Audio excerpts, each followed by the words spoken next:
மறந்து உறவில் கலந்து செய்த தவறை சேர்ந்து ரசித்திடுவோம். எத்தனை பேருக்கு இப்படி வாழும் வரங்கள் கிடைக்கும் பூமியிலே கிடைத்த உறவை தெய்வத்தின் பரிசாய் சேமித்து வைப்போம் நெஞ்சுக்குள்ளே. இது பாச மலர்களின் தோட்டமே, ஒரு கூட்டு கிளிகளின் கூட்டமே. அழகோ அழகு எந்தையும் தாயும் மகிழ்ந்துலாவி கொஞ்சிய வீடிதுவே.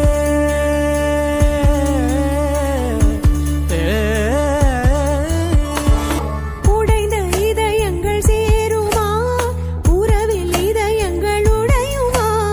விருங்கும் நெஞ்சங்கள் விலகுமா, விலகும் நெஞ்சங்கள் விரும்புமா? பார்த்து பழகிய மனசுதான் பழச மறந்திடுமா? பழச மறக்க நினைக்கையில் மீண்டும் நினைத்திடுமா? எத்தனை பேருக்கு இன்பமாய் வாழ வரங்கள் கிடைக்கும் பூமியிலே கிடைத்த வரத்தை கண் முன்னே தொலைத்து